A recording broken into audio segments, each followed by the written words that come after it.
Hey, what's up, everybody? It's Channel 6 News, Patrick Otto here. How you doing?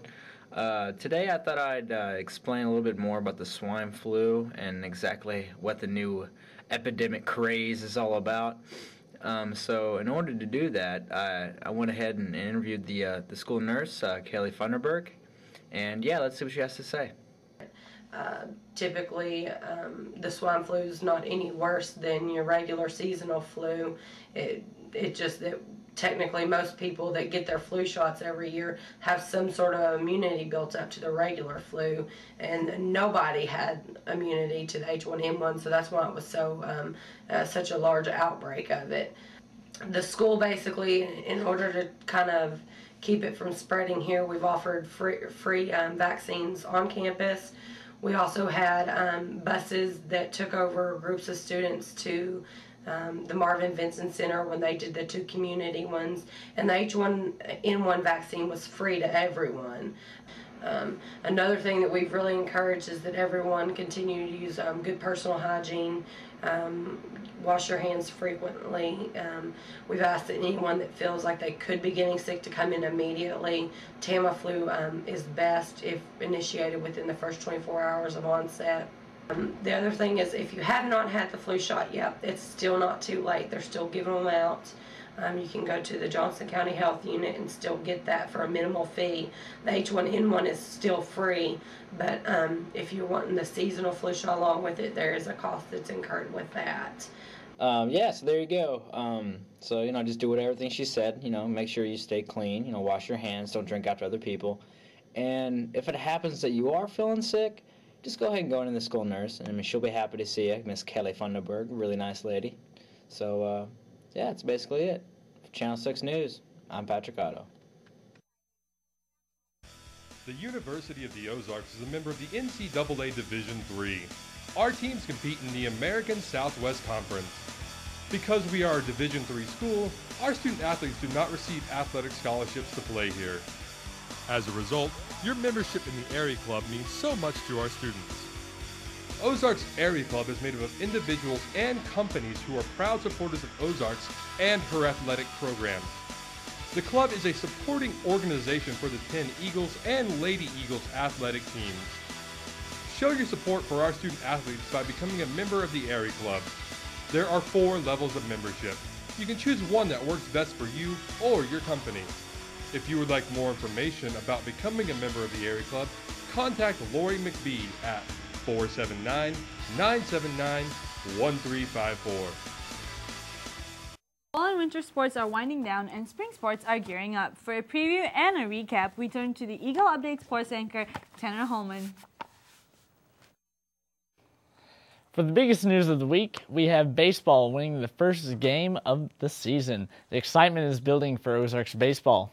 In the first game of a doubleheader on Saturday, Ozarks, fueled by a strong performance by pitcher Jonathan Cox and homers from Scott Dietz and Jeremy Hogan, beat Simpson College 6-4. Cox started the game and went 7 innings, striking out 8 and only allowing 5 hits. The second game, Simpson College came storming back when Travis Conner took the mound, though. Conner went 3 innings without letting the visitors on the scoreboard, but Simpson College would break the pitching in the top of the 4th, scoring 3 runs on 5 hits. Simpson College built their advantage all the way to 8-0. Eagle baseball cut the deficit in half, but that would be all they could surmount in the second game as they fell 8-4. Ozarks baseball will host Sul Ross State Sunday beginning at 12 noon. On a lower note, Ozarks men's tennis struggled on Saturday versus a Sewanee team that shut down any fight the Eagles could put up, as Sewanee won the match as a team 9-0. In an overall game count, Sewanee had a staggering 96 games won over the Ozarks, who only won 19 games. The men's team will need more consistency in getting the ball over the net and back into play, as that was a main concern for Coach Sean Wiseman. Both the men and the women's consistency will be tested against Austin College, UT Dallas, and Schreiner, as the tennis team travels to Texas for their first conference matches. Finally, Ozarks basketball has been struggling all season long, but keeping it close on the girls and guys side of the ball presents promise for the Eagles' future. Rebecca Reed has the review of basketball in today's Sports Scoop. Last week in your Ozarks Sports Bit, we took a look at our baseball team. and found out what they expect for their upcoming season. This week, we're going to take a little look behind the scenes of our basketball teams and find out how their season has been going. We're 8-15 right now. We've lost a lot of close ball games. We are 6-11 in conference. We set a goal of making conference tournament, so we fell short of that goal. But I like our teams, and I like the kids. We've got them all coming back, and so we feel like if we work hard in the spring and the summer, we should have a good chance to reach our goal next year. We have a young team. We've had an exciting year as far as being competitive in the games. We've just come up short in the last few seconds of a lot of ball games. The Lady Eagles basketball team has also been having an equally difficult yet determined season. Coach Carl Ramsey, in his first year here at Ozarks, has guided them through a number of injuries and other setbacks. Savannah Carter was hurt last year, didn't play much. She came back this year and played out her senior year.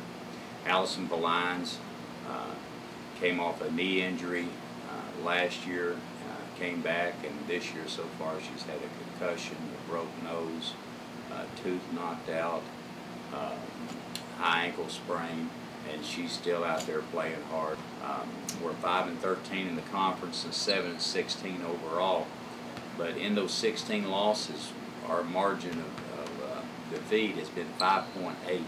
So we've been real close in a lot of ball games. We've lost some in overtime and double overtime, the last second shots. I think, you know, at times we've really gotten close to getting where we want to be, and then an injury here or something's happened, and you know we've lost some close ones and things. But I think I've learned some things that'll help us in the future with that, and I hope they have. And I think the future's bright. 1 senior, 1 junior. So we're going to have 8 of these girls back, 9 of these girls back. And you know, I think they set their own limits from here on. For KUOZ Channel 6 Sports, I'm Rebecca Reed. Neither the men or women could pull out wins against a dominant ETBU side at homecoming on Saturday, but their resilience has proved that there will be a bright future for these young squads. That's all for Ozarks Sports, and back to you, Ty and Christina. Thank you, Tanner Holman. That was Tanner with your KUOZ Eagle Update Sports Report. And we're going to take a quick break, and whenever we come back, we'll have Eric Johnson with your Eagle Update weather.